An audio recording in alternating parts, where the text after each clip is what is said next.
Okay, we are live now. Wait.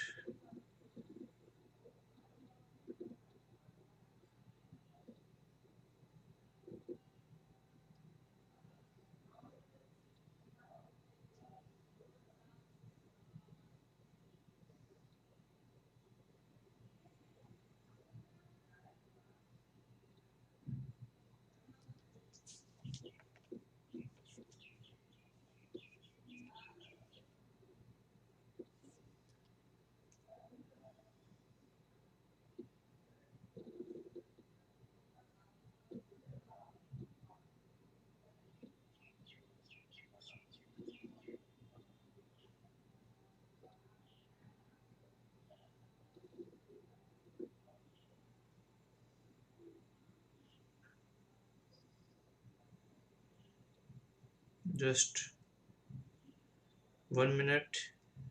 Message बस open कर लें आप लोग के हम।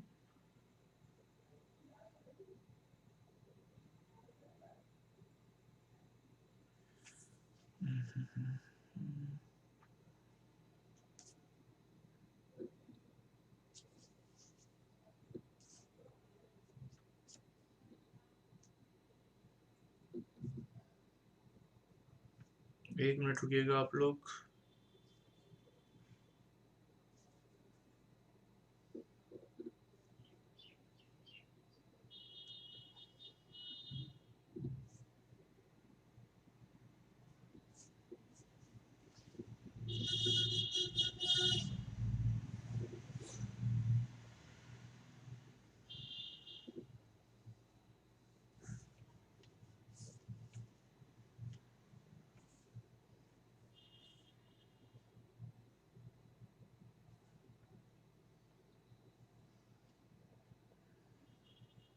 Thirty more seconds.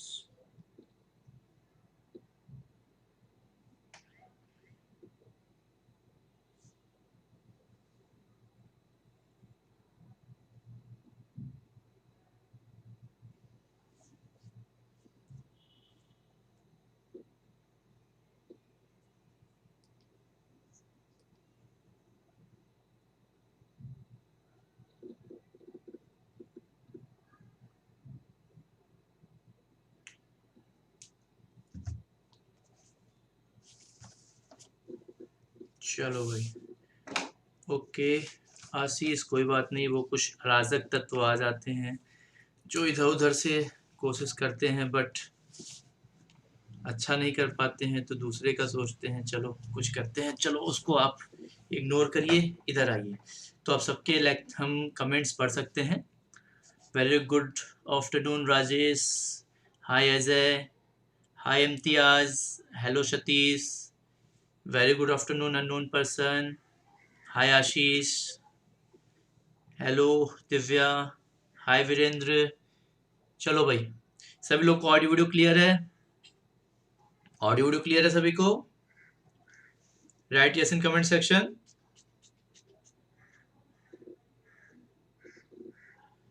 चलो बहुत अच्छे, very good very good.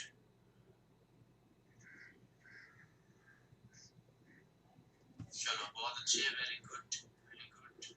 Wait a minute, comment section. Okay fine. चलो तो आपके कमेंट्स भी हम लगातार देख रहे हैं। कहीं भी डाउट होता है then write are in comment section. अगर आपको डाउट होता है तो आप आर लिखना कमेंट सेक्शन में, ठीक है? सो टॉपिक का नाम क्या है? Non identity in reactors part 2। Part 1 में क्या पढ़ाया हमने, वो अभी हम रिवीजन करेंगे 2 मिनट में। And L all you know, this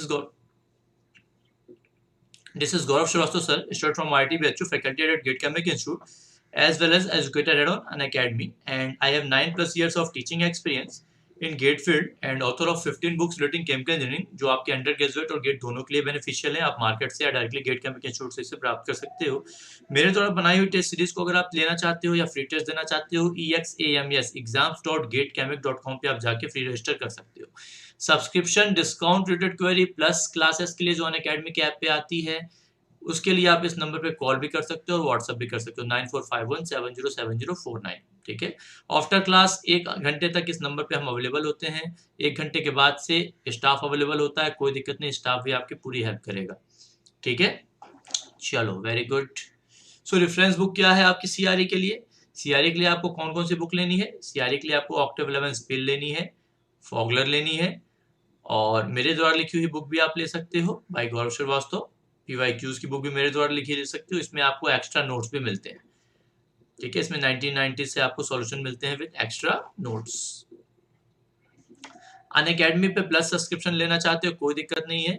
2 batches start आपके हुए हैं, 6 मई और एक 13 मई से स्टार्ट होने वाला है, तो बिना कुछ सोचे समझे, बहुत ज़्यादा आप सोचने का टाइम नहीं है, as soon as possible add हो जाओ। ऐड होने का बहुत ही आसान है, अनअकैडमी ऐप पे जाओ, गेट ESC सेलेक्ट करो, वहाँ पे सब्सक्रिप्शन पे क्लिक करो। 1 साल का सब्सक्रिप्शन आपका होता है 25,000 का, और अगर आप ये रेफरल कोड यूज़ करते हो गेट केमिक, तो यहाँ 10% का डिस्काउंट हो जाता है और ये आपका 22,500 का हो जाता है।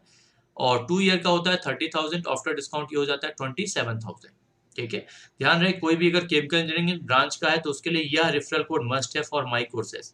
तो अच्छी बात है कि इस पे अभी 10% का डिस्काउंट मिल रहा है, अगर आगे डिस्काउंट नहीं भी अवेलेबल रहता है, सो फॉर माई कोर्सेज ध्यान रखना this code is must for you. ठीक है, कहीं बहलावे फुसलावे में आके कुछ गलती मत कर बैठना। ठीक है, तो ध्यान रखना जब भी सब्सक्रिप्शन लेना, this code is must for you. ठीक है बाबा जी, 6 सब्जेक्ट्स आपके अभी वहाँ पे जो अनअकैडमी के प्लेटफॉर्म पे आपके हैं, 6 सब्जेक्ट अभी हम वहाँ पे आपके ऑल 10 कोर में से ले रहे हैं।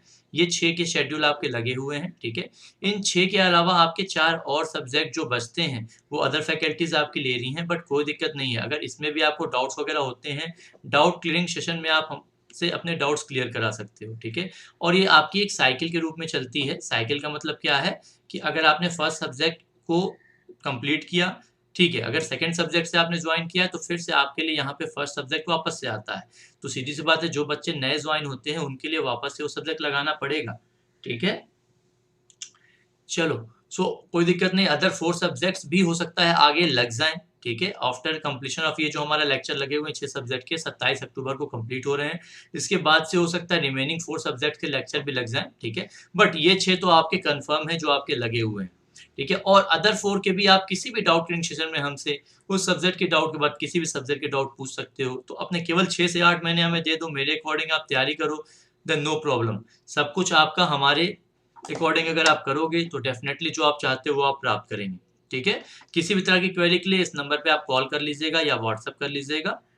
ठीक है, क्लासेस आपकी जनरली जो होती हैं वो मंडे से फ्राइडे में लगती हैं, और अभी जो आपका फ्री वाला क्लास है उसके शेड्यूल को भी ध्यान में रखना, मंडे वेडनेसडे फ्राइडे अनअकैडमी के ऐप पे 1 बजे से लेके 2 बजे तक, और यूट्यूब पे आपका 3 बजे से 4 बजे तक। ठीक है, ये आपका मंडे वेडनेसडे फ्राइडे इस आपके मई के महीने में होगा। ठीक है, चलो, सो स्टार्ट करते हैं हम लोग। सी,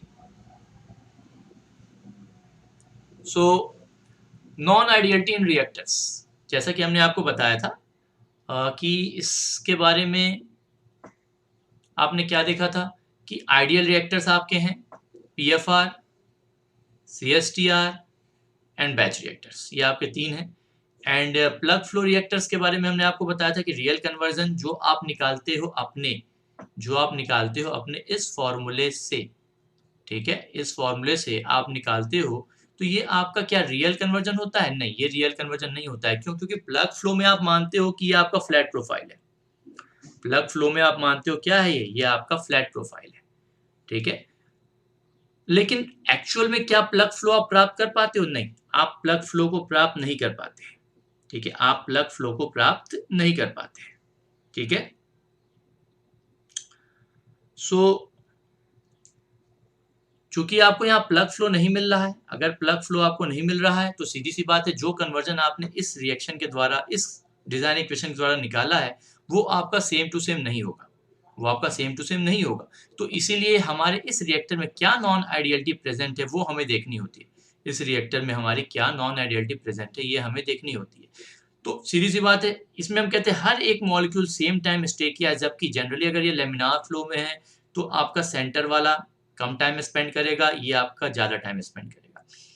इसमें हम कहते हैं कोई भी बैक मिक्सिंग नहीं हो रही है, बट ऐसा भी होता है कि बैक मिक्सिंग भी होती है। तो बहुत सारे टर्म्स हैं जिसके वजह से ये जो कन्वर्जन है रियल कन्वर्जन नहीं होता है। सो अगर हमें रियल कन्वर्जन चाहिए तो हमें जानना पड़ेगा हमारे पीएफआर में क्या नॉन आइडियलिटी है। ठीक है, अगर आगे बढ़े सो सीएसटीआर के बारे में हमने आपको बताया था कि सेम वही चीज सीएसटीआर में डेड जोन्स भी आते हैं और कुछ ऐसे मॉलिक्यूल्स होते हैं जो दूसरे से बिना मिले हुए वो आगे को भाग जाते हैं। ठीक है, दैट मीन्स बाईपास।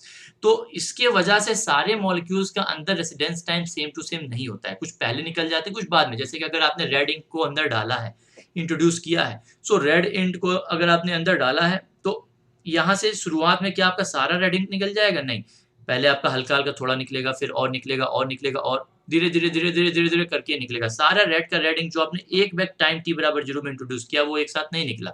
यानी कि रेड इंक का हर एक पार्टिकल आपकी इस रिएक्टर में सेम टू सेम टाइम के लिए अंदर नहीं रहा था। यानी कि सबका रेसिडेंस टाइम अंदर अलग अलग है, और अगर रेसिडेंस टाइम अलग अलग है तो सीधी सी बात है जो पार्टिकल जितना ज्यादा टाइम अंदर बिताया होगा उसका कन्वर्जन उतना ही ज्यादा होगा। यानी कि यहाँ भी नॉन आइडियलिटी प्रेजेंट है। यानी कि इसके लिए भी हमको देखना पड़ेगा कि अगर बाईपास है या डेड जोन भी बनता है इसमें तो किस प्रकार हम रियल कन्वर्जन को प्राप्त करेंगे। तो इसीलिए अब हम नॉन आइडियलिटी इन रिएक्टर्स ये टॉपिक हम पढ़ते हैं। ठीक है, कोई बात नहीं, कोई बात नहीं राय जी। और इसके लिए हमने आपको क्या बताया, आपके पास दो टेक्निक्स हैं। कौन कौन से? एक आपका है ये ट्रेसर टेक्निक, और इसमें दो आते हैं पल्स और स्टेप। इसके अलावा भी बहुत सारे आते हैं साइनसॉइडल एसेट्रा, बट ये दोनों स्टैंडर्ड जो हम पढ़ते हैं। तो पल्स इनपुट और स्टेप इनपुट क्या होता है, उसमें पल्स इनपुट हमने लास्ट लेक्चर पे आपको डिफाइन किया था और स्टेप के बारे में ही बताया था। पल्स का मतलब क्या कि आपने टाइम t बराबर 0 में आपने यहाँ पे ट्रेसर को इंजेक्ट कर दिया। ध्यान देना, टाइम t बराबर 0 में आपने ट्रेसर को यहाँ इंजेक्ट कर दिया। सपोज करो आपने n नॉट मोल्स ट्रेसर के इंजेक्ट अगर किए तो क्या यहाँ से टोटल n नॉट मोल्स एक साथ निकल जाएंगे? बिल्कुल नहीं निकलेंगे, ये धीरे धीरे धीरे धीरे आपका यहाँ से आउट होगा। तो हम यहाँ पे एक डिटेक्टर लगा लिए और T वर्सेस CT यहाँ से निकलने वाले कंसंट्रेशन को हम देखते लगे, और जब यहाँ से कंसंट्रेशन 0 आने लगा तो हम समझ गए कि सारा का सारा आपका n नॉट मोल्स जो था वो निकल गया। That's it, pulse input experiment आपने कंप्लीट कर लिया। इस प्रकार यहाँ पे आप ग्राफ प्लॉट कर लेते हो C वर्सेस T। ये C कौन सा है? C आउट, आउटपुट में। ये कहाँ देखते हो? एग्जिट में। और इसी ग्राफ को आप क्या कहते हो? It is known as C curve. Similarly step input में ट्रेसर हम लगातार यहाँ से देते हैं और यहाँ पे एक कांस्टेंट कंसंट्रेशन C नॉट पे हम इसे सेट कर देते हैं और देखते हैं कि यहाँ पे ये C नॉट कब बनेगा। जस्ट लाइक आप ऐसे देखो, अगर एक आपका कोई मिक्सिंग टैंक है, सपोज इसके अंदर जो साल्ट है, साल्ट वो सपोज करो 20% कंसंट्रेटेड है, इसमें 20% आपका साल्ट है। 20% क्या है आपका? साल्ट है। ठीक है, यहाँ से आ रहा था कितना? 20% साल्ट वाला, 20% साल्ट वाला, और यहाँ से निकल क्या रहा था? 20% साल्ट वाला। सडनली अगर आप इस 20% वाले साल्ट को बढ़ा के इनपुट में 40 कर दोगे, 40% साल्ट, तो क्या ये आउटपुट में तुरंत 40 आने लगेगा या धीरे धीरे ये 20 से 40 तक जाएगा? बताओ, तुरंत आएगा या धीरे धीरे जाएगा? बताओ, तुरंत या स्लोली स्लोली? जल्दी बताओ, कैसे आएगा ये? Tell me. हम आपके कमेंट्स देख रहे हैं। स्लोली स्लोली आएगा, बिल्कुल सही।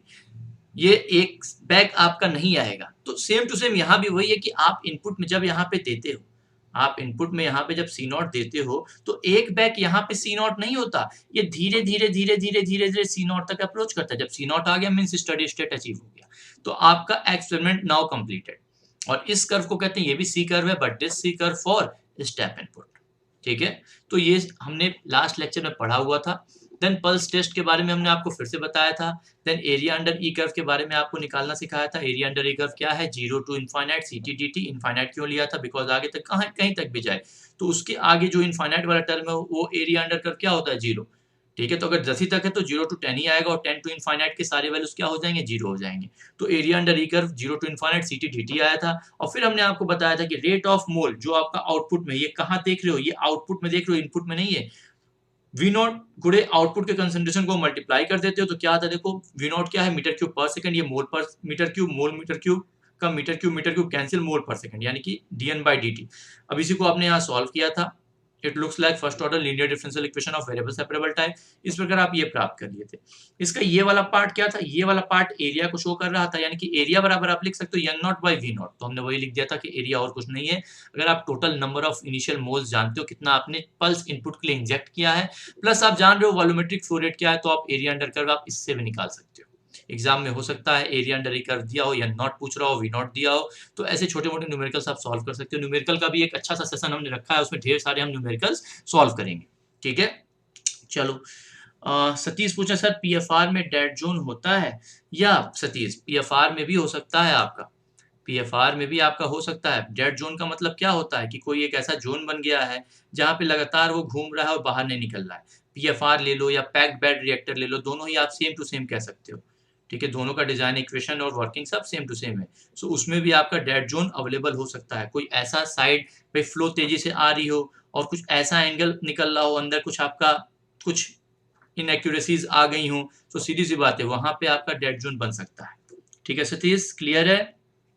चलो आगे बढ़ते हैं। और फिर हमने आपको बताया था कि रेसिडेंस टाइम डिस्ट्रीब्यूशन फंक्शन क्या होता है। यही एग्जिट वाले को अगर आप एज अ फ्रैक्शन शो कर रहे थे तो आप ई कर्व ड्रॉ कर रहे थे। ई कर्व और कुछ नहीं था कि अभी क्या निकल रहा और टोटल कितना निकलना चाहिए था, हर एक टाइम को फ्रैक्शन के रूप में आपने डाल दिया था, तो ये ई कर्व आ गया था। इस ई टी को कहते थे रेसिडेंस टाइम डिस्ट्रीब्यूशन फंक्शन। आपने ई कर्व बना लिया था, ई कर्व और सी कर्व दोनों ही पल्स इनपुट के लिए बेल शेप्ड आया था।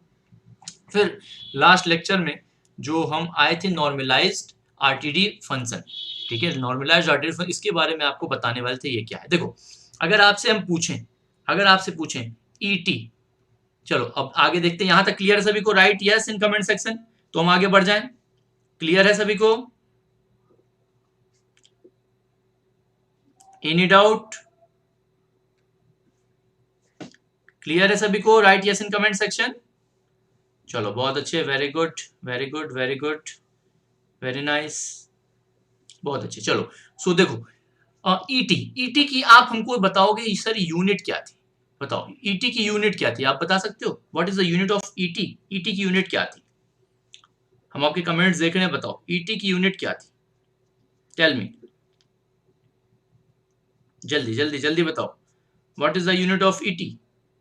ईटी की यूनिट क्या थी? जो रेसिडेंस टाइम डिस्ट्रीब्यूशन फंक्शन था ईटी, ईट थीटा की बात नहीं हो रही है अभी, ईटी की बात हो रही है।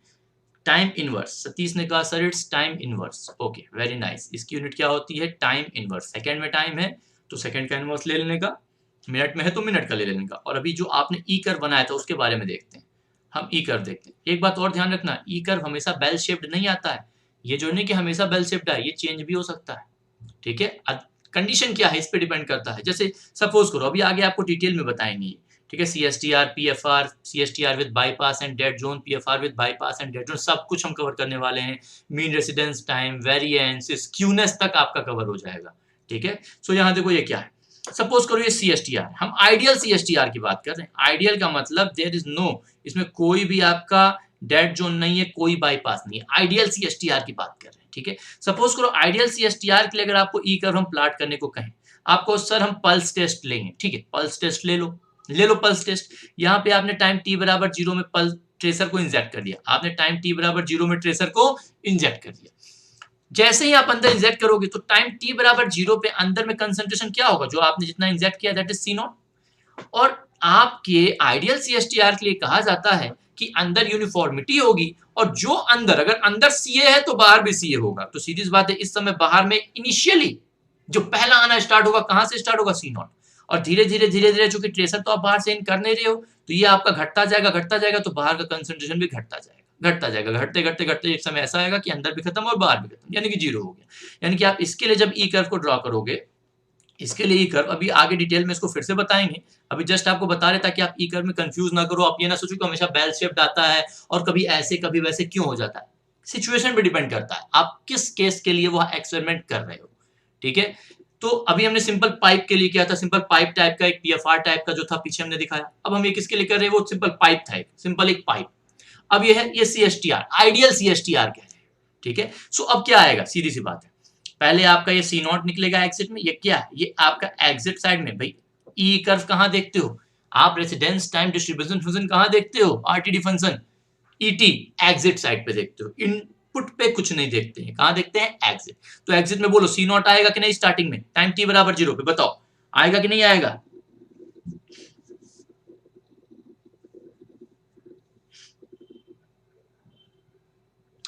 अखिल सब कुछ मेरे हाथ में नहीं होता है बाबू, ठीक है। शेड्यूल जो होता है वो अनअकैडमिक साथ मिलके बनाते हैं ना, तो हमारे तरफ से जितना हो सकता है उतना तो आपके लिए हम करते हैं अखिल, ठीक है। और ये मेरी जिम्मेदारी है, आप बिल्कुल भी चिंता ना करिए, हमने कहा है ना, तो सब कुछ आपका क्लियर कर देंगे, ठीक है। क्लियर है सभी को? ये बोलो any doubt till now? Clear है? चलो बहुत अच्छे, वेरी गुड। सो अब देखो ये कैसे आएगा, ये एक्सपोनेंशियल, बिल्कुल सही आपने कहा। ये कैसे आएगा? ये आपका एक्सपोनेंशियल डीके होगा, ठीक है। प्रज्वल बिल्कुल सही, ये कैसा होगा? ये आपका एक्सपोनेंशियल डीके होगा, ठीक है। अब देखो इसमें क्या है, हमें ये बताओ, अभी आपका जो आपने ये बनाया है ग्राफ यूं, ठीक है। सपोज करो ये कहीं जाके एक बार फिर से बनाते हैं, यहाँ नीचे देखो, ये आपने इस सी एस टी आर के लिए ई कर्व बनाया, इस सी एस टी आर के लिए ई कर्व बनाया, ठीक है। तो अभी ये यूं आया, सपोज करो ये यूं आया, ये कहीं यहाँ पे जाके निकल गया लगभग लगभग, ठीक है। तो ये किसी वॉल्यूमेट्रिक फ्लो रेट V1 पे था। अगर हम यहां से इनपुट वाले वॉल्यूमेट्रिक फ्लो रेट को और ज्यादा इंक्रीज कर दें, अगर हम इनपुट वाले वॉल्यूमेट्रिक फ्लो रेट को क्या कर दें, और ज्यादा इंक्रीज कर दें, ठीक है, तो क्या होगा बताओ?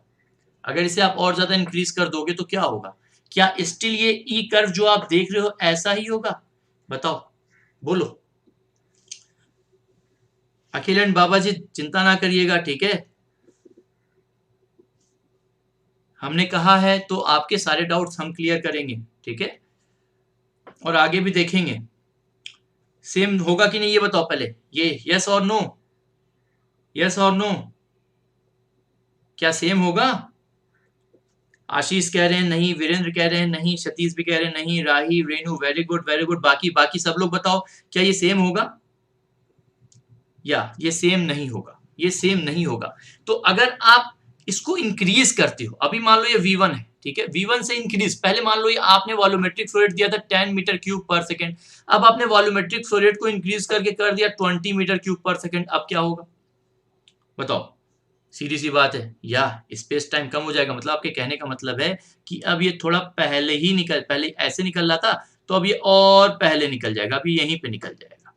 पहले यहां तक में निकल रहा था इतने समय में, पहले इतने समय में निकल रहा था, अब लगभग इतने ही समय में निकल जाएगा, ठीक है। देखो ये टच लेकिन नहीं करता है, यहाँ टच करता हुआ कभी नहीं दिखाते हैं, क्यों? क्योंकि एक्सपोनेंशियल का मतलब होता है पहले तेज तेज बाद में धीरे धीरे, पहले तेज तेज बाद में धीरे धीरे।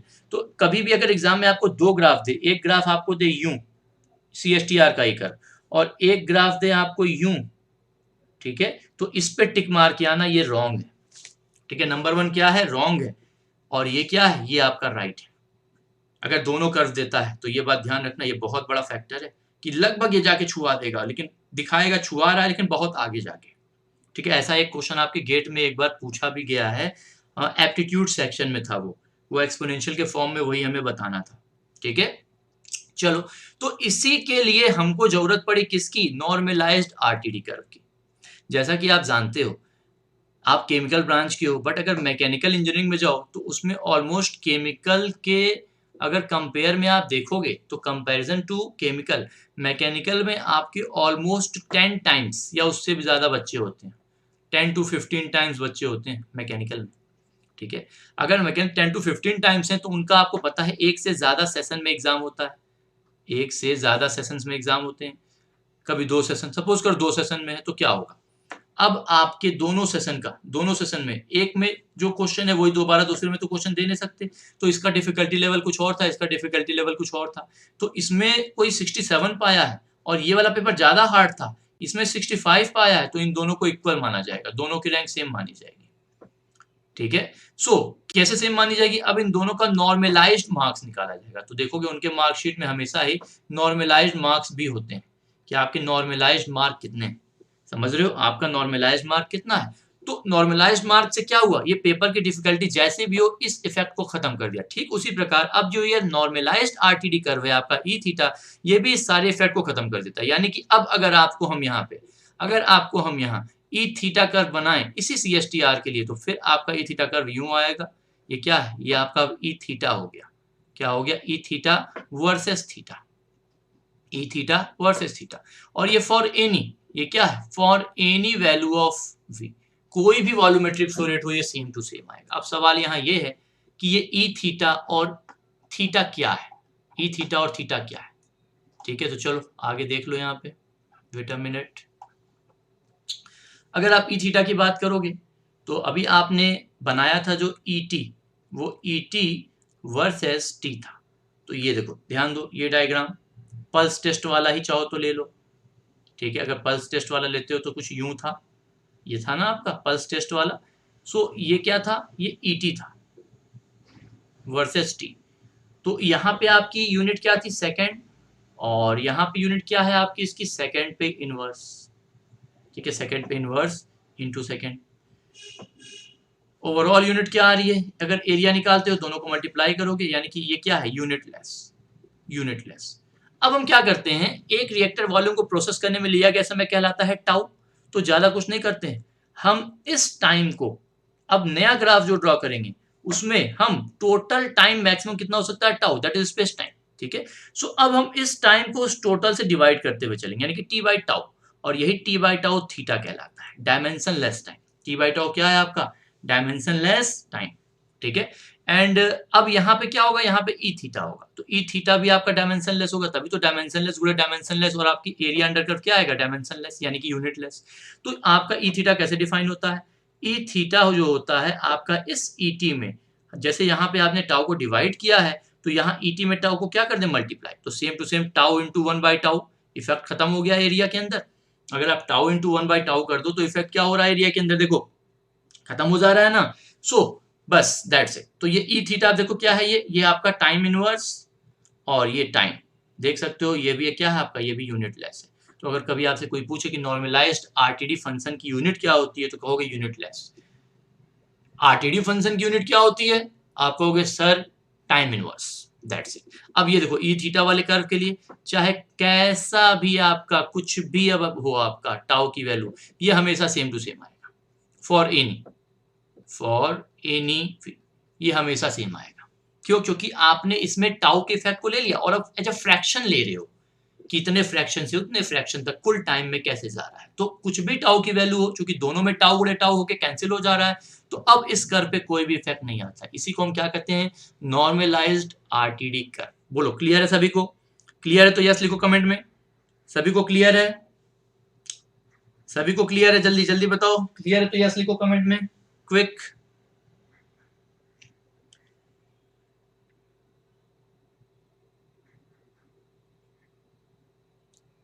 Very good, very good, very good, very good, very nice.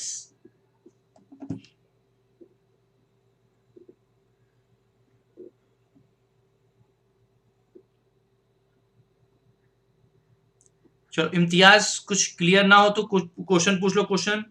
Govind and Imtiaz, ask your doubts, comments पढ़ रहे हैं आपके हम, क्विक फास्ट।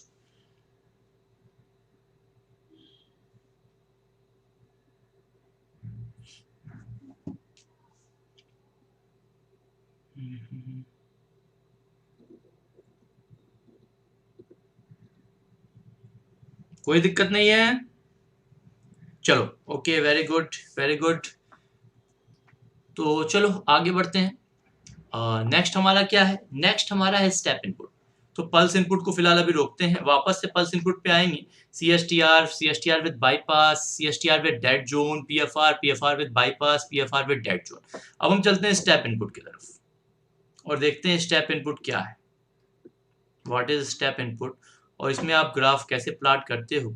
ठीक है, स्टेप इनपुट, चलो very good, very good, very nice. So देखो स्टेप इनपुट में क्या हमने आपको बताया,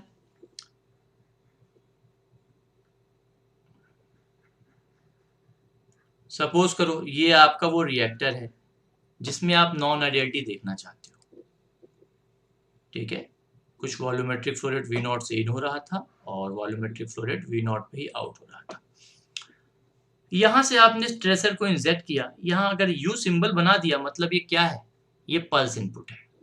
ठीक है, बट अब हम पल्स इनपुट की बातें नहीं कर रहे, तो अब हम ऐसे नहीं, अब यहाँ कैसा बना रहेगा, इसके बजाय ऐसे बना रहेगा। अगर ऐसे बना है तो इसका मतलब क्या है, ये आपका स्टेप इनपुट है। ठीक है, तो हमने क्या किया कि यहाँ पे ट्रेसर इंजेक्ट किया और इतना इंजेक्ट किया कि यहाँ इस फ्लूइड के साथ जो आपका फीड आ रहा था अभी पहले, यहाँ मिलने के बाद जो कुल कंसंट्रेशन हुआ वो C0, और अब लगातार हम इसको और इसको सेम फ्लो रेट से भेज रहे हैं, same to same flow rate से भेज रहे हैं, जिससे आपका यहाँ पे ट्रेसर C0 हो जा रहा है और वॉल्यूमेट्रिक फ्लो रेट क्या हो रहा है, V0। मीन्स ट्रेसर भी लगातार भेज रहे हैं, कुछ ऐसी मात्रा में आप मिला रहे हो ट्रेसर को कि इनपुट में इसका कंसंट्रेशन क्या हो गया, C0। जैसे ही इसका कंसंट्रेशन इनपुट में C0 हुआ तो क्या आउटपुट में तुरंत C0 हो जाएगा, नहीं। अब हम आउटपुट पे क्या लगाएंगे, एक डिटेक्टर लगाएंगे, आउटपुट पे क्या लगाएंगे, एक डिटेक्टर।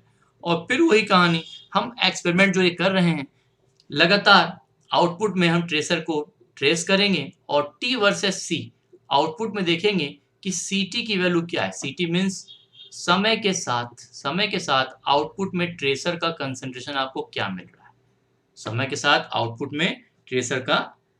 एक मिनट,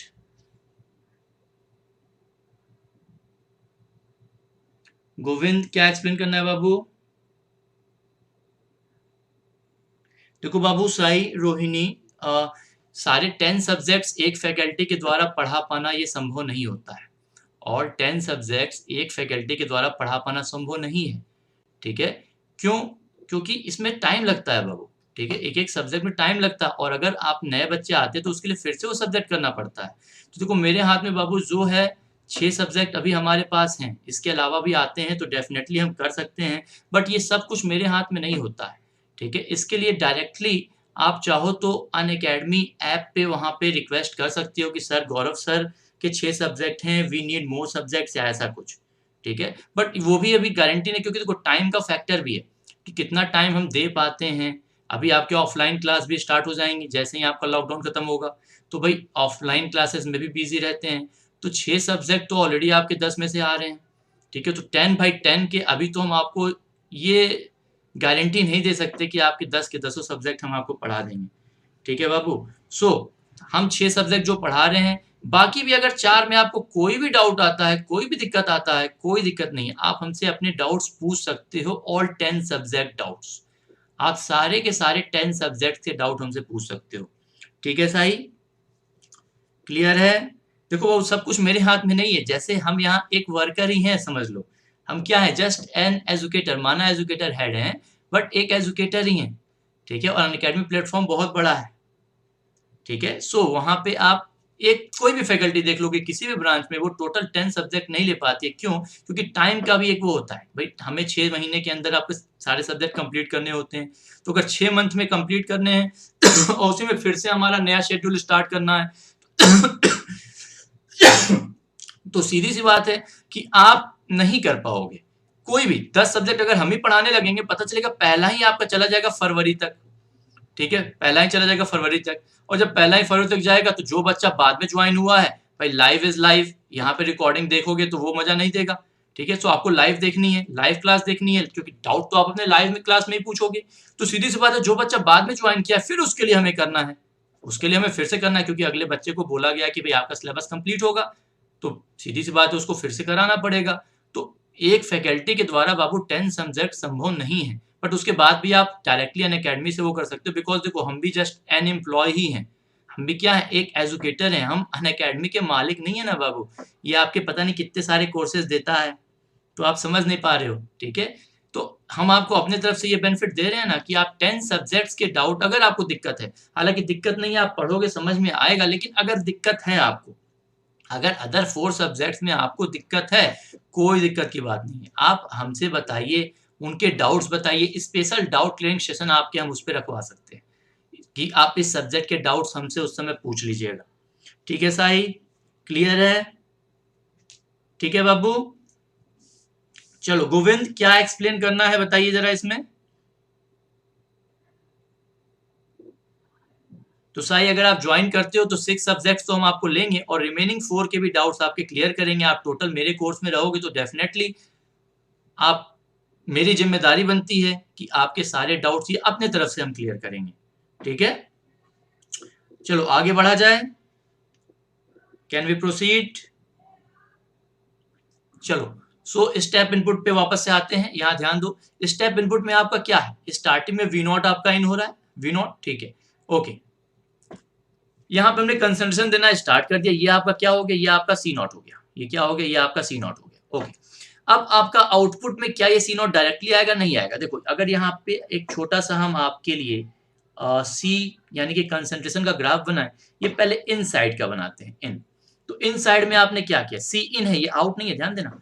तो इन साइड में आपने किसी टाइम t बराबर 0 पे कुछ ट्रेसर दे दिया है, और अब लगातार आप इनपुट में वही ट्रेसर का कंसंट्रेशन सी नॉट बनाए हुए हो, समझ रहे हो, आप उसी ट्रेसर का कंसंट्रेशन सी नॉट बनाए हुए हो।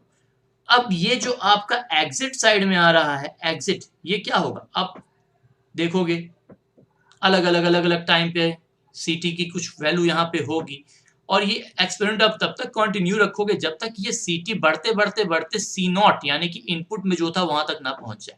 यानी कि आप कह सकते हो कि अब ये कुछ यूं आएगा। अगर हम यहाँ T versus C T graph plot करें तो आपका ये क्या है, अब ये सी आउट है, ये क्या है सी आउट, और ये क्या है आपका versus time, C out versus time. तो अब ये क्या है आपका, this is your C not.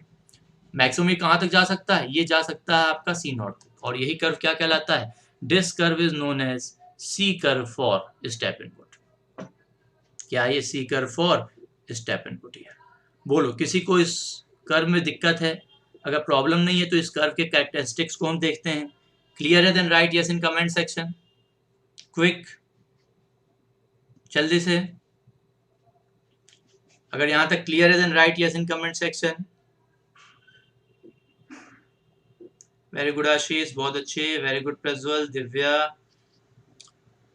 Satish पूछ रहे हैं सी वर्सेस टाइम का कर्व क्यूमुलेटिव कंसंट्रेशन इंडिकेट करता है। या बाबू यहाँ पे आपका ये क्या है, देखो धीरे धीरे सी आपका बढ़ रहा है, तो अभी आप इकट्ठा नहीं कर रहे हो, अभी जस्ट आप एग्जिट में लियो। अब इससे जो हम क्यूमुलेटिव फॉर्म में करेंगे तो वो आपका cumulative residence time distribution function कहलाएगा सतीश, वही आपका यफ कर्व कहलाएगा। यहाँ देखो यहाँ क्या है, वही क्यूमुलेटिव का मतलब पीछे जितना आ चुका है, अगर यहाँ पे एक बार सी की, सपोज करो यहाँ आपने सी 50 दिया था, 50 मोल पर मीटर क्यूब, तो यहाँ एक बार अगर C5 आ गया है तो अब अगले टर्म में ये 5 नहीं होगा, 5 से ज्यादा ही होगा, ठीक है। तो ये 5 का आपका 6 हो जाएगा, 7 हो जाएगा, फिर 8 हो जाएगा, 9 हो जाएगा, 10 हो जाएगा, 15 हो जाएगा, 25 हो जाएगा, 35 हो जाएगा, 45 हो जाएगा, देन 50 हो जाएगा। जैसे ही आपका 50 हो जाएगा आपका एक्सपेरिमेंट अब कंप्लीट हो गया। जैसे ही आपका 50 हुआ आपका एक्सपेरिमेंट क्या हो गया है, कंप्लीट हो गया है, समझ रहे हो। तो आपका जैसे ही एक्सपेरिमेंट कंप्लीट हो गया है, जैसे ही एक्सपेरिमेंट कंप्लीट हो गया दैट मींस ओके, आपका एक्सपेरिमेंट कंप्लीट। अब आप कॉपी पेन लेके बैठ जाओगे और आप चेक करोगे कि इस रिएक्टर के अंदर क्या नॉन आइडियलिटी थी। ठीक है सतीश, क्लियर है ये आपको, चलो वेरी गुड वेरी गुड। सो अब चलो ये सी कर्व तो क्लियर हो गया। अब जैसे पीछे हमने देखा था कि सी कर्व का एरिया क्या था, यहाँ ऊपर देखते हैं, क्यों, क्योंकि आगे तो आपका बहुत आगे तक जाएगा, उससे हमें कोई मतलब नहीं। क्यों ये देखते हैं ऊपर वाला कर्व, ये एरिया, और ये एरिया हमको क्या वैल्यू देता है। जैसे पिछली बार का एरिया हमको दिया था टोटल कितने मोल्स इंजेक्ट किए हो, इस बार हमको टोटल कितना यहाँ से इंजेक्ट करना पड़ रहा है। इस एक्सपेरिमेंट को कंप्लीट करने के लिए इस इंफॉर्मेशन की रिक्वायरमेंट हमें नहीं है।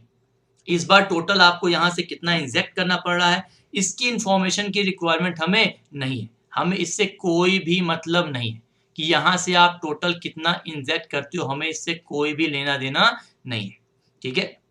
नाउ तो फिर हम क्या करें भाई, तो फिर क्या करें, कैसे निकालें, ये क्या एरिया बताता है, चलो देखते हैं नेक्स्ट पेज पे। फिलहाल यहाँ तक कोई दिक्कत नहीं है, किसी को प्रॉब्लम है तो आर लिखो, अगर कोई दिक्कत है तो आर लिखो। क्लियर है, चलो वेरी नाइस, बहुत अच्छे। Wait a minute, slide add करने दो इसमें।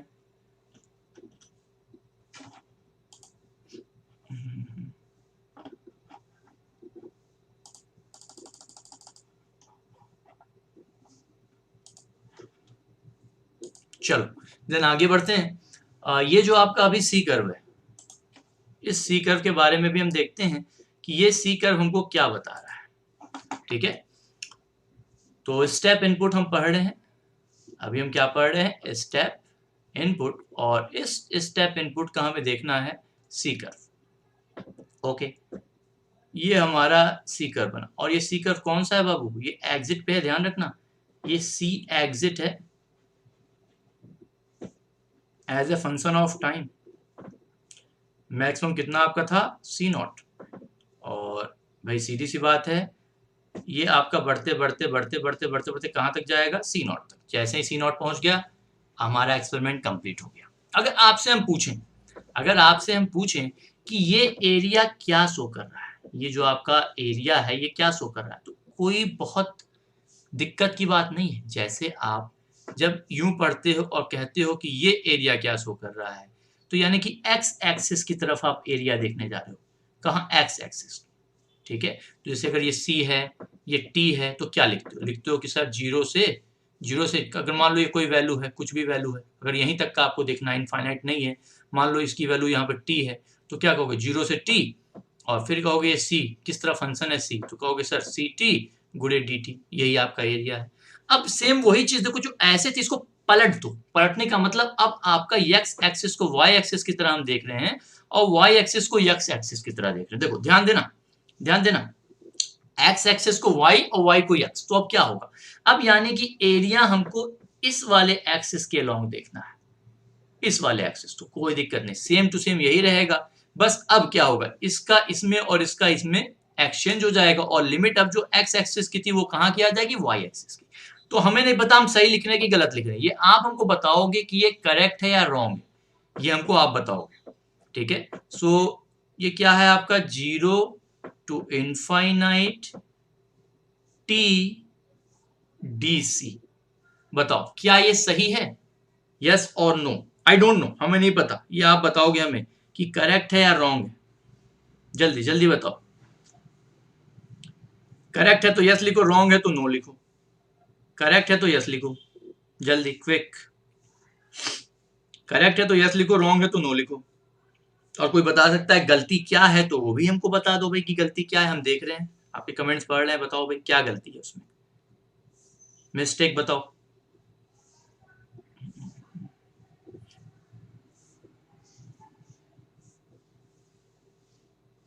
या very good right, upper limit यहाँ सी नॉट होगा, यहाँ पे हमारा फिक्स है, हमारा इस वाले कर्व में फिक्स नहीं था कहाँ तक जाएगा, तो इनफाइनाइट लिख दिया करते थे, बट यहाँ हमारा ये फिक्स है कि सी नॉट ही जाएगा, तो इसलिए यहाँ अपर लिमिट में हम इनफाइनाइट नहीं लिखेंगे, अपर लिमिट में क्या लिखेंगे? सी नॉट। बोलो कोई दिक्कत है किसी को?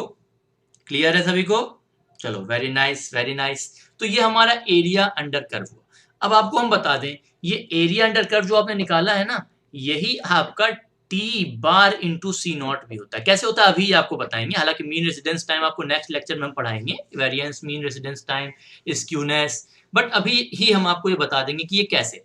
ये टी बार क्या है जानते हो? What is T bar? T bar is nothing but mean residence time. Mean residence time का मतलब सबने अंदर एवरेज टाइम क्या बिताया, ये क्या है? Mean residence time. तो देखो इस पे ढेर सारे आपके न्यूमेरिकल्स गेट में पूछे भी हुए हैं, हम भी न्यूमेरिकल्स आपको सॉल्व कराएंगे। तो अगर आपको कभी इस तरह का सी कर्व कभी आपको दिया है तो कोई दिक्कत नहीं है, आप जस्ट क्या करोगे, आप निकाल लोगे, आप क्या निकाल लोगे, आप यहां से निकाल लोगे कि ये एरिया क्या है, ये एरिया क्या है। ठीक है, कुछ ऐसा आपको कर्व देगा कि बहुत आसानी से एरिया आप निकालो, कुछ ऐसे करके देगा स्ट्रेट लाइन करके, तो ये एरिया आप आसानी से निकाल लोगे। एरिया निकाल लोगे, उस एरिया को टी बार सी नॉट के बराबर कर दोगे, सी नॉट आपके ग्राफ के द्वारा ही यहाँ से आप निकाल के लिख दोगे, पुट कर दोगे, और मीन रेसिडेंस टाइम आपके क्वेश्चन में पूछ रहा होगा, मीन रेसिडेंस टाइम की वैल्यू आप निकाल के पुट कर दोगे। ठीक है, अब देखो किसी भी सब्जेक्ट में अगर मीन की बात कर लो, चाहे आप एवरेज वेलोसिटी कह लो, एवरेज पार्टिकल साइज कह लो हमेशा, या एवरेज हीट ट्रांसफर कोफिशिएंट कह लो, एवरेज मास ट्रांसफर कोफिशिएंट कह लो, कभी भी आप जब ये एवरेज निकालते हो तो एवरेज का एक ही फॉर्मूला होता है। जैसे यहाँ आपको टी बार निकालना है, तो टी बार का क्या होगा? बोलो भाई, सीधी सी बात है, 0 to C naught T D C, भाई टोटल जो निकल रहा है उसका, और पूरे को डिवाइड किससे कर दें? 0 to C naught D C. बोलो ये फॉर्मूला सबको क्लियर है कि नहीं क्लियर है? सबको क्लियर है? Right yes in comment section, clear है सभी को?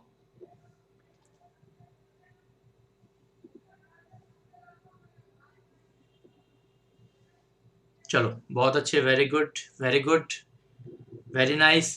तो अब देखो यहाँ देखो टॉप में ये क्या है, यही तो आपका एरिया बता रहा था, यहाँ का ये एरिया, यही तो आपका था एरिया ना, एरिया। तो यानी कि और कुछ नहीं है, ये आपका लिख सकते हो एरिया, न्यूमरेटर को क्या लिख सकते हो? एरिया अपॉन ये क्या है? 0 to C naught D C, भाई सी आएगा सी नॉट माइनस 0 यानी कि सी नॉट, और आप यहाँ से आप देख सकते हो क्रॉस मल्टीप्लीकेशन करके कि ये एरिया आपको डायरेक्टली क्या वैल्यू दे रहा है, ये आपको दे रहा है T bar into C naught, यानी कि जो आपने स्टेप इनपुट में सी नॉट क्या है? सी नॉट है आपका इनपुट का, जब आपने इनपुट में कितना दिया, ये क्या है? ये इनपुट आपने टाइम t बराबर 0 पे जो दिया था, ये क्या है? ये सी इन है, तो ये क्या वैल्यू है? ये सी नॉट, तो वो ही आपका सी नॉट। सी नॉट को केवल आप टी बार से मल्टीप्लाई कर तो एरिया मिलता है, यानी कि एग्जाम में कभी भी अगर टी बार आपसे पूछ दिया मीन रेजिडेंस टाइम, कोई दिक्कत नहीं है, एरिया आप निकाल लोगे, उसको सी नॉट से डिवाइड कर दोगे, आपका आंसर आपके सामने होगा। ठीक है, क्लियर है?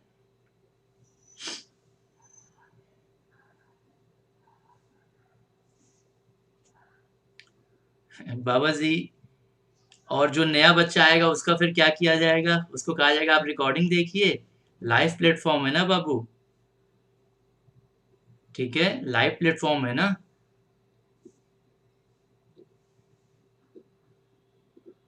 चलो कोई बात नहीं, उसके लिए आप डायरेक्टली बाबू बात कर लीजिएगा, ठीक है, उसमें मेरे हाथ में जो चीज़ रहती है वो हम आपको बता देते हैं, ठीक है, तो उसके लिए आप क्यों इतना फिक्र कर रहे हो? अभी गेट है ना टाइम, हमने कहा 6 सब्जेक्ट एक फैकल्टी आपको पढ़ा रही है, अब इससे ज़्यादा क्या चाहते हो?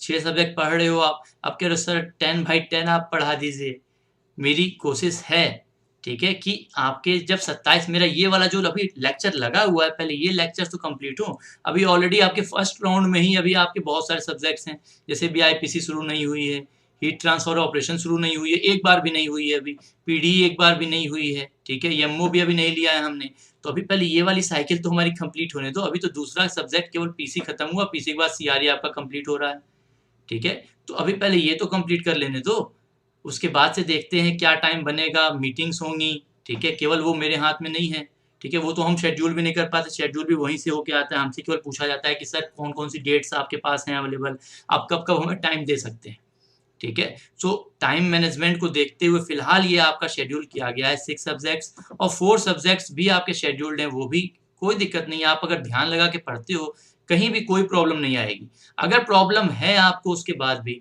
कोई दिक्कत की बात नहीं है, आप हमसे डाउट क्लियरिंग सेशन में अपने डाउट्स क्लियर करा लो, ठीक है बाबा जी, आप समझ नहीं रहे हो, अनअकैडमी मेरा नहीं है ना बाबू, पूरा अनअकैडमी मेरा नहीं ना है कि हम उस पे जैसे जब मन करेगा और चीज़ों को आगे पीछे, यहाँ तक कि आपको बता दें, एक महीने में जो क्लासेस हमारी शेड्यूल्ड होती है ना, उस शेड्यूल्ड क्लास को भी हम मैक्सिमम 3 बार अधिकतम, वो भी स्पेशल केसेस में विथ रीजन हम उसको चेंज कर सकते हैं, अगर 3 बार से ज़्यादा शेड्यूल भी कर दिया ना, तब भी हमारे ऊपर बड़ी सी पेनाल्टी आ जाती है, ठीक है, so ideal means ideal way में हमें वर्क करना है, तो just as an employ, educator head, but as an employ हमारे हाथ में जो चीज़ें हैं वो हम आपके लिए बेशक यही कह सकते हैं कि अगर आपको लगता है कि हम आपकी क्वेरी ज़्यादा अच्छी सॉल्व कर लेते हैं, तो रिमेनिंग 4 सब्जेक्ट्स भी जो आपके हैं, कोई दिक्कत नहीं है, आप क्वेरी बताना, ग्रुप्स में भी आपको ज्वाइन किया गया है, ठीक है, ग्रुप्स वगैरह भी हैं, उन ग्रुप्स में भी पूछ सकते हो, हमसे भी पूछ सकते हो, जो भी क्वेरी आप हमको बताओ, हम आपकी क्वेरी सॉल्व कर देंगे, ठीक है, क्लियर है? क्लियर है बाबा जी, आगे बढ़ सकते हैं हम लोग, आज्ञा है, बताइए। चलो, तो स्टेप इनपुट में किसी को दिक्कत नहीं है ना? Any problem till now? जल्दी बताओ,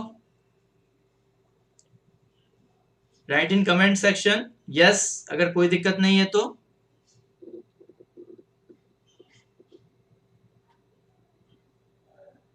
चलो बहुत अच्छे, very good very good very good, very nice,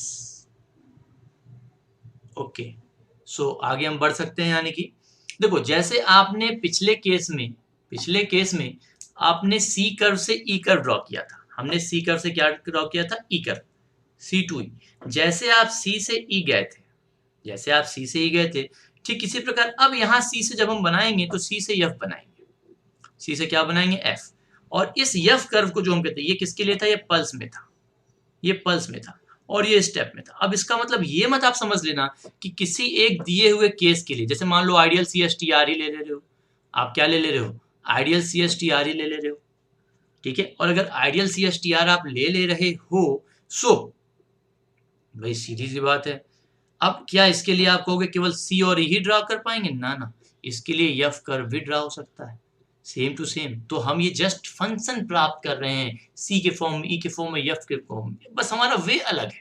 आगे चल के हम आपको ये भी समझाएंगे कि किस प्रकार एक ई कर्व को एक एफ कर्व में, कर्व से कर्व में कूद सकते हो, जैसे अगर आपका ये ई कर्व है, ये आपका एफ कर्व है, तो कैसे इस कर्व से इस कर्व को ड्रॉ करते हो, इन दोनों को रिलेट करके, जैसे आप मास ट्रांसफर में नहीं पढ़ते हो, मास ट्रांसफर में पढ़ते हो ना कि भाई ये हमारा TXY डायग्राम है, ये XY डायग्राम है, या इंथैल्पी कंसंट्रेशन डायग्राम को कैसे XY डायग्राम से रिलेट करते हो, ऐसे आपको आगे ही बताएंगे कि किस प्रकार आप ई कर्व से एफ कर्व को ड्रॉ करोगे।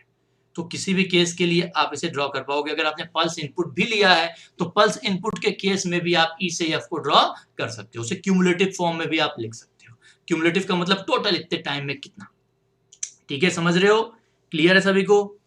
सो अब हम क्या करने वाले हैं, देखो अब हम करने क्या वाले हैं, एक नया फंक्शन लेने वाले हैं EFT, और इस FT के बारे में आपको बता दें। ये FT क्या है, ये FT आपका है क्यूमुलेटिव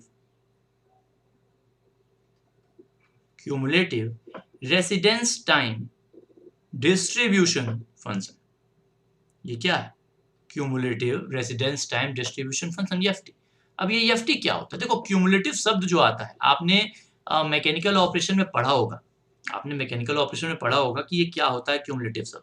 देखो क्यूमुलेटिव का मतलब क्या होता है, सी, जैसे मान लो आपने मैकेनिकल ऑपरेशन में पढ़ा जब, तो आपने ये सपोज करो एक यहाँ मोटे मोटे होल्स हैं, यहाँ थोड़ा छोटा होल है, यहाँ और थोड़ा छोटा होल है, और ये पैन है, ये क्या है, ये पैन है, कोई भी होल नहीं है, ठीक है। यहाँ आप जब डालते हो 1000 ग्राम, तो हो सकता है इसके ऊपर टॉप में रुक गया हो कुछ 200 ग्राम, इस वाले कॉलम में रुक गया हो कुछ 400 ग्राम, इस वाले कॉलम में कुछ रुक गया हो 300 ग्राम, और यहाँ नीचे आ गया हो 100 ग्राम। अगर आपसे हम पूछते हैं, इफ आई आस्क कि यहाँ पे कितना फ्रैक्शन रिटेन किया, तो कहोगे 1000 में। हम क्या पूछ रहे हैं, फ्रैक्शन रिटेन, ध्यान रखना हम पूछ रहे हैं फ्रैक्शन रिटेन। तो आप कहोगे सर 200, 200 by 1000 दैट मीन्स 0.2। यहाँ कितना फ्रैक्शन 0.4, यहाँ कितना फ्रैक्शन 0.3, यहाँ कितना फ्रैक्शन 0.1। लेकिन अगर यही चीज आपसे हम पूछें किसी भी एक का, जैसे ये वाला, केवल ये वाला मान लो ले लें, और इसमें हम कहें what is the cumulative fraction retain here, cumulative, तो क्यूमुलेटिव का क्या मतलब है, क्यूमुलेटिव फ्रैक्शन रिटेन जब हम आपसे यहाँ पूछेंगे तो इसका मतलब ये है कि टोटल यहाँ अगर ऊपर कोई नहीं होता, केवल यही होता, तो इससे बड़ा हो या छोटा हो हमें फर्क नहीं पड़ता, वो टोटल कितना है। तो आप क्या कहते हैं, भाई जो इतने बड़े होल पे रुक गया वो इतने पतले होल को कहाँ पार कर पाएगा, यानी कि अगर केवल अकेला ये होता तो 400 + 200 यानी कि 600 इस पे स्टे करता। तो रिटेन कितना हो गया, 600 by 1000 दैट मीन्स 0.6। तो उसी प्रकार आप वहाँ याद होगा स्क्रीन एनालिसिस जब करते हो, सो स्क्रीन एनालिसिस में आप निकालते हो डिफरेंशियल स्क्रीन एनालिसिस और क्यूमुलेटिव स्क्रीन एनालिसिस। वही क्यूमुलेटिव शब्द यहाँ भी जोड़ा जा रहा है।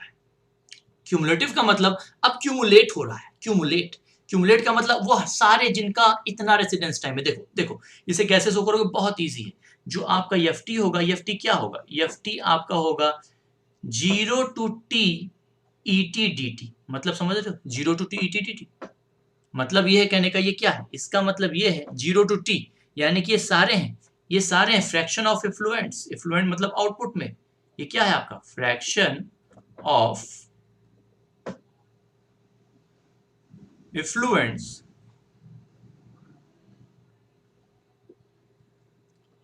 resides in the vessel for time less than t।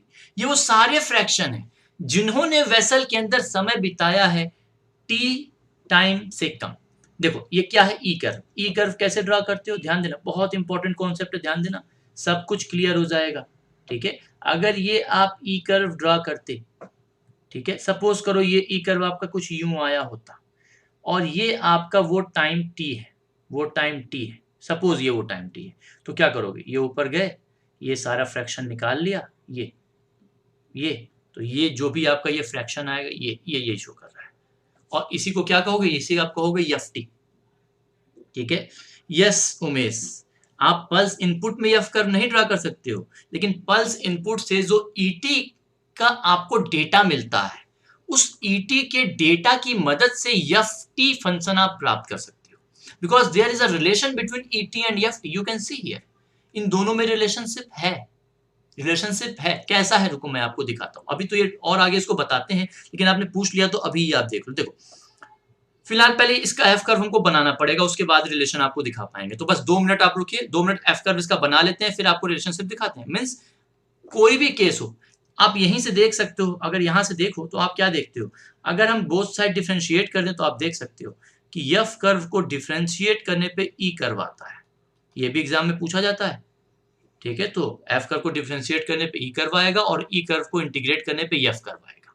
ये दोनों क्या है, ई और एफ का रिलेशन। और अगर हमारे पास मैथमेटिकली एक्सप्रेशन है, अगर मैथमेटिकली एक्सप्रेशन है तो फिर दिक्कत क्या है।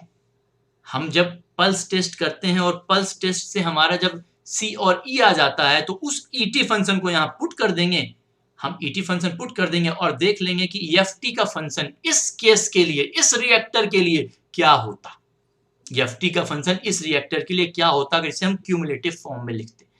बस अंतर यह है कि पल्स टेस्ट डायरेक्टली आपको ई कर्व देता है और सी कर्व देता है, स्टेप टेस्ट आपको डायरेक्टली सी कर्व देता है और सी के साथ डायरेक्टली एफ कर्व देता है। वहां ई से एफ में जाना पड़ता है और अगर स्टेप कर रहे हो तो स्टेप में एफ से ई में आना पड़ेगा। बस ये छोटा सा आपका डिफरेंस है, दोनों में ही आपके तीनों कर्व आप प्लॉट कर सकते हैं, ठीक है। क्लियर है उमेश, आगे बढ़ा जाए। Clear, right yes in comment section.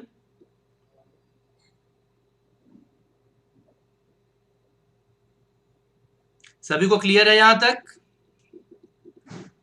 I am waiting for your comment, quick. चलो बहुत अच्छे, वेरी गुड वेरी गुड। तो फिलहाल चलो यहाँ हम पहले एफ कर्व बनाते हैं, फिर आपको ये ग्राफ से ग्राफ जो हमने आपको बनाना बताया ना कि आप ई कर्व से भी एफ कर्व ड्रा कर सकते हो, कैसे कर सकते हो ये आपको भी वो भी बताएंगे, ठीक है। कुछ भी नहीं छोड़ेंगे, चिंता ना करो, ठीक है, सब क्लियर हो जाएगा। कोई डाउट है आप बताओ हमें, ठीक है। अब देखो, अगर यहाँ एफ कर्व हमें प्लॉट करना है तो कैसे करोगे, सीधी सी बात है। हमारा ये जो एक्सपेरिमेंट है, पेज चेंज कर लेते हैं हम, ये हमारा जो एक्सपेरिमेंट है, इस एक्सपेरिमेंट को एक बार फिर से देखो, इस एक्सपेरिमेंट को एक बार फिर से आप देखो, ठीक है। ये आपका जो एक्सपेरिमेंट है, यहाँ पे आपका हर समय कुछ सीटी निकल रहा है और यहाँ से इनिशियली जो आपका कंसंट्रेशन आपने आपका सीटी, ये मैक्सिमम जहां तक पहुंचता उसका कितना निकला, आप कहोगे सर इट्स सी नॉट, आप इसे सीटी को सी नॉट से डिवाइड कर दो। और ये किसके लिए अभी आप देख रहे हो, स्टेप के लिए। तो सीधी सी बात है, C T by C naught अगर आप लिख देते हो तो ये क्या हो जाता है, ये आपका हो जाता है एफ टी। यानी कि अब कोई दिक्कत नहीं है, जो आपने T versus C data collect किया था इस स्टेप इनपुट के लिए, किसके लिए, स्टेप इनपुट के लिए, आपने जो टी वर्सेस सी डेटा प्राप्त किया था अभी आपने निकाला था, कोई दिक्कत नहीं है। अब हर भाई सी नॉट आपको पता है, आपने इनिशियल यहाँ से क्या आपने स्टडी स्टेट में यहाँ मेंटेन कर रखा है ये आपको पता है। अगर ये पता है आपको स्टडी स्टेट में क्या मेंटेन है, कोई दिक्कत नहीं है। अब इस सी टी को आप सी नॉट से डिवाइड करते चलो और अब डिवाइड कर करके ढेर सारी वैल्यूज ऑफ एफ टी की प्राप्त कर लीजिए। एफ टी की तय है, अगर पिछली वैल्यू 0.1 है तो अगली वैल्यू 0.2 ही होगी, अगली वैल्यू 0.4 ही होगी, ये बढ़ेगा ही, क्योंकि सीटी जो आपका है समय के साथ ये हर अगला वैल्यू सीटी का ज्यादा आता रहेगा और ज्यादा आते आते आते फाइनली इसकी मैक्स वैल्यू होगी 1। किसी को प्रॉब्लम है, यानी कि ये आपका एफ टी कर्व 0 से 1, वेरी नाइस, बहुत अच्छे, वेरी गुड। तो T versus F T, T versus F T plot कर लो भैया, क्या दिक्कत है। मैक्सिमम वैल्यू हमको पता है, कहाँ तक जाएगी मैक्सिमम वैल्यू, मैक्सिमम वैल्यू 1 होगी और स्टार्ट 0 से होगा। तो ये आपका कुछ इस प्रकार का एफ करवाएगा, यानी कि जस्ट जैसे वहां जब आपने पल्स इनपुट लिया था तो सी बेल शेप का था, ई बेल शेप का था, उसी प्रकार यहां जैसा सी था वैसा ही एफ आएगा। बट अंतर क्या है, ये आपका पहले यहाँ सी नॉट लिखे थे, अब यहाँ 1 लिख रहे हैं, यहाँ क्या लिख रहे हैं, 1 लिख रहे हैं, दैट्स इट। यही आपका क्या कहलाता है, this is known as F curve. T versus C data आपके पास, पे आपने हर ये एग्जिट में जो आपका सीटी है, हर एक सीटी को इस सी नॉट से आपने डिवाइड कर दिया। अगर सबको आपने डिवाइड कर दिया है, सबको आपने डिवाइड कर दिया है, तो जो आपका ये स्टेप इनपुट वाला है इसके लिए सीटी बाई सी नॉट क्या शो कर रहा है, ये फ्रैक्शन शो कर रहा है, एक ऐसा फ्रैक्शन जो एग्जिट में सीटी को बता रहा है सी नॉट के फ्रैक्शन के टर्म्स में। और सीधी सी बात है, एग्जिट में मैक्सिमम ये बढ़ते बढ़ते बढ़ते बढ़ते बढ़ते बढ़ते कहां तक जा सकता है, सीटी सी नॉट तक। तो यानी कि शुरुआत में कुछ नहीं आ रहा था, जब यहाँ से तुरंत मेंटेन करोगे कुछ नहीं आएगा, फिर कुछ देर बाद ये आना स्टार्ट होगा, यानी कि यहाँ 0 फ्रैक्शन 0 एग्जिट में आएगा पहले, अगर फ्रैक्शन के रूप में देखो बढ़ते बढ़ते बढ़ते फ्रैक्शन कहां तक जाएगा, 1 तक। तो इसी प्रकार आपने कुछ नहीं, इस हर एक सीटी डेटा के अगेंस्ट आपने एफ टी डेटा को निकाल लिया और अब आपने कुछ नहीं एफ वर्सेस टी ग्राफ को प्लॉट कर दिया, ठीक है। चानू क्लियर है, right yes in comment section, clear.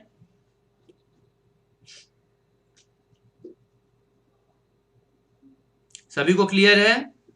Yes लिख दो, आगे बढ़ जाए। टाइम हो गया, बट अभी हम आपका 5-7 मिनट और लेंगे। क्लियर है ये?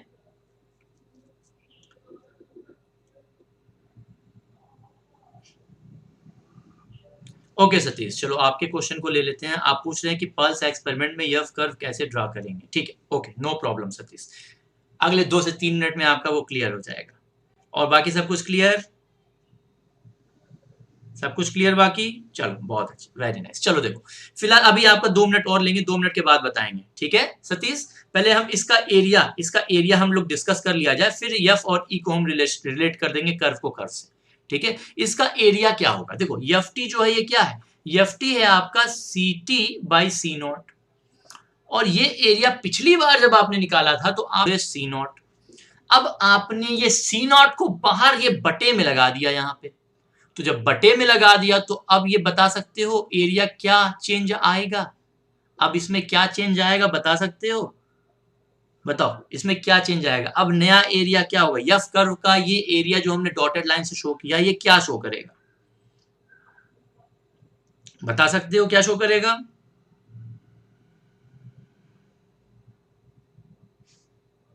नहीं, टोटल कंसंट्रेशन, हाँ बाबू, total concentration N naught by V not.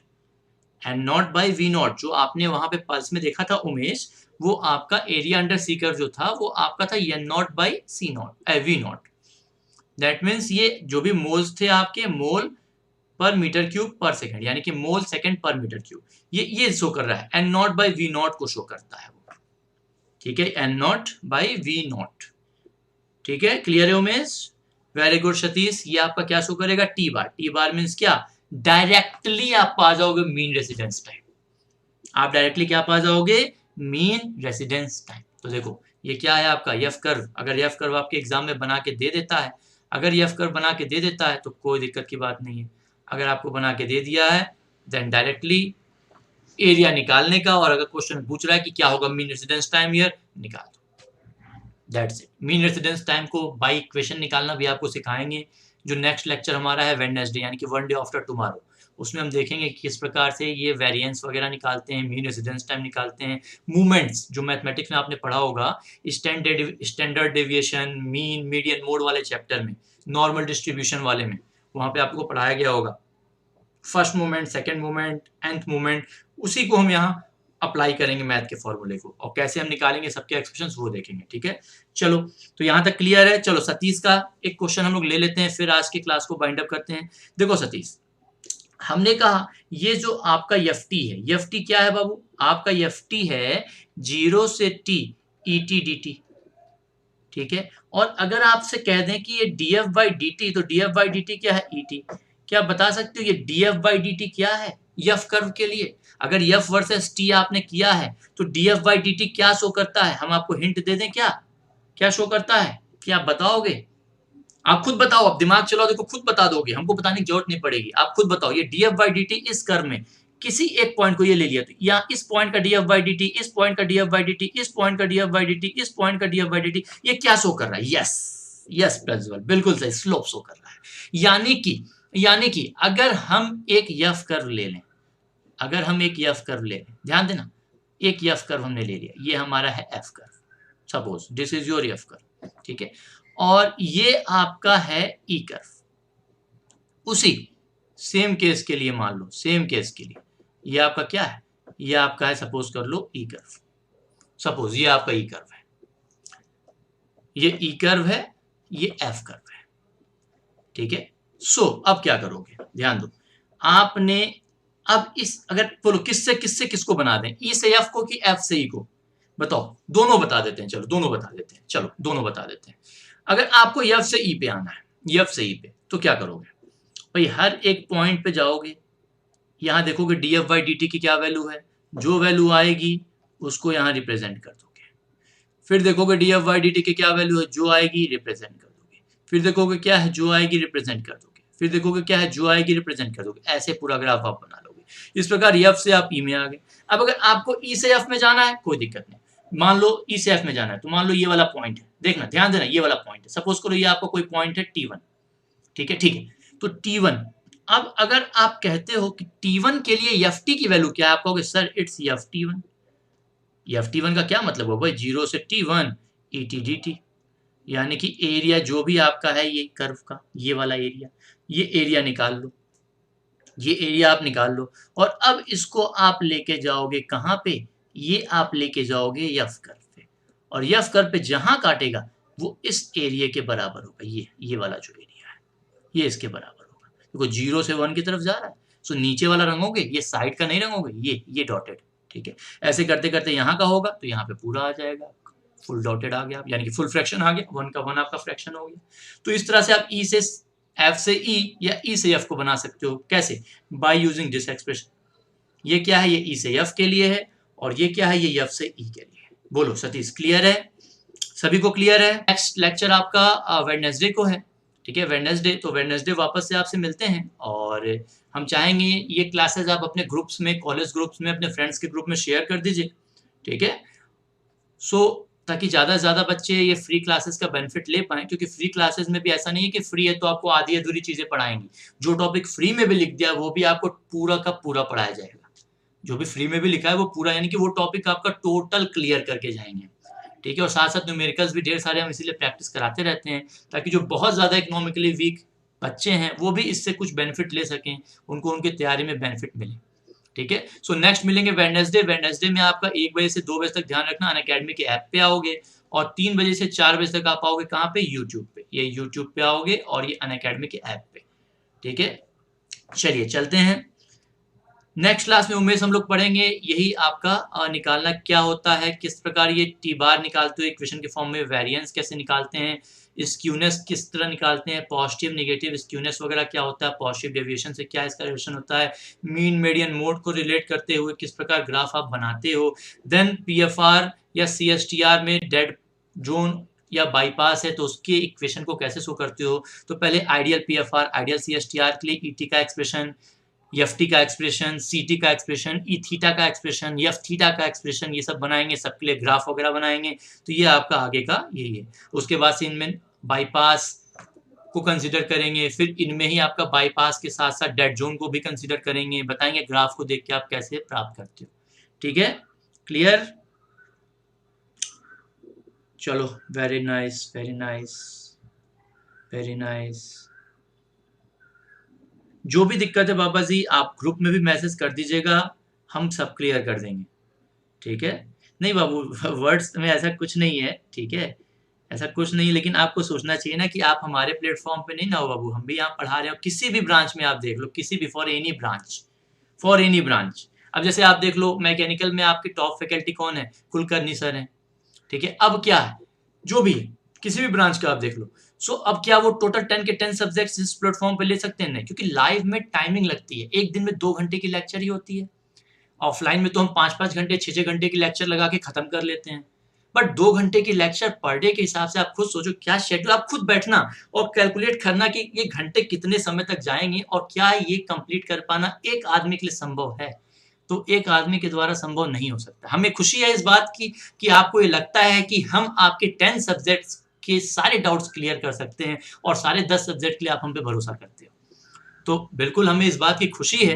But अब यही है कि हम यहाँ जो आपके लिए कर सकते हैं, जो 6 सब्जेक्ट्स अभी ऑलरेडी हमारे हैं, बाकी के भी आप पढ़ो, जो भी आपको दिक्कतें आती हैं वहां भी डाउट क्लियरिंग सेशन है, डाउट क्लियरिंग सेशन में पूछो। अच्छी तरह हमें पता है आप प्लस बच्चे हो, तो आपको अच्छे से पता होगा कि डाउट क्लियरिंग सेशन में हम कितने % डाउट क्लियर करते हैं, बताओ 100% करते हैं कि नहीं करते हैं, बताओ 100% करते हैं कि नहीं करते हैं डाउट क्लियर बाबा जी, ये 99% भी होता है, ठीक है। मेरी टाइमिंग ऑलरेडी बाबू 3 टाइम्स है, ठीक है, 3 गुना ऑलरेडी मेरा लेक्चर लगा, दोनों में आवर्स कैलकुलेट करना, मेरे 3 गुने लेक्चर ऑलरेडी हैं, तो मेरे एक भी घंटे फ्री नहीं है।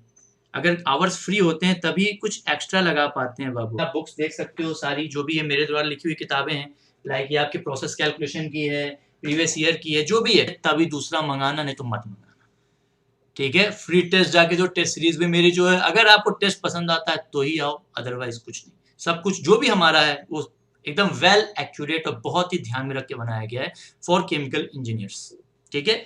चलिए ठीक है, तो मिलते हैं वापस से बाबा जी देखेंगे, जितना ज़्यादा हो पाएगा वो करेंगे, ठीक है। अभी तो देखो केवल एक ही सब्जेक्ट इसी का बहुत ईजी है बाबू, आप इसी पे व्हाट्सअप कर लीजिएगा। कोई भी अगर आपको कुछ पूछना होगा इस नंबर पे कॉल या व्हाट्सअप कर लीजिएगा, वहीं पे सैंपल कर सकती हो इसी का, ठीक है। सब कुछ आपको इस पे मिल जाएगा 9451707049, ठीक है। चलिए वापस से मिलते हैं आपसे वन डे आफ्टर टुमारो। सब लोग ध्यान रखना, खुश रहना, ठीक है। और जितना हो पाएगा उतना ज़्यादा करेंगे आपके लिए, ठीक है। मेरी गारंटी, अगर आप हमारे पास आए हो तो केवल मेरी बातों को मानते हुए आप फरवरी के एग्जामिनेशन तक अगर रहोगे तो डेफिनेटली जो हमने आपसे कहा है आप उस रैंक से क्रैक करके दिखाओगे, ठीक है। सो जो बच्चा ज्वाइन नहीं हुआ है, एज सुन एज पॉसिबल जितना जल्दी ज्वाइन हो जाओगे उतना जल्दी आपको बेनिफिट मिलेगा। जितना जल्दी जल्दी आप आओगे उतना ज़्यादा आपको टाइम मिलेगा। प्लस में हर 3 सब्जेक्ट आपको जब 3 लेक्चर्स ले लेते हैं, हर चौथा लेक्चर आपका डाउट क्लियरिंग सेशन होता है। आप सोच सकते हो इतने सारे डाउट क्लियरिंग सेशन अगर आपको हम दे रहे हैं तो कोई भी डाउट आपका बचने वाला नहीं है, चाहे उस सब्जेक्ट का हो या किसी दूसरे सब्जेक्ट का हो, ठीक है। चलिए फिर चलते हैं। All the best to all of you. और जैसा कि आपको पता है कि कोविड-19 से हमारा देश इस समय किस प्रकार प्रॉब्लम में है, तो आप जो भी गवर्नमेंट के रूल्स हैं फॉलो करें, घर से बाहर ना निकलें, बहुत ज़रूरी हो तभी आप निकलें, ठीक है। चलिए मिलते हैं वापस से आपसे वन डे आफ्टर टुमारो 1 बजे अनअकैडमी ऐप पे 1 से 2, वेडनेसडे में मीन्स परसों, और यूट्यूब पे 3 to 4 इसके आगे हम इसको प्रोसीड करेंगे, ठीक है।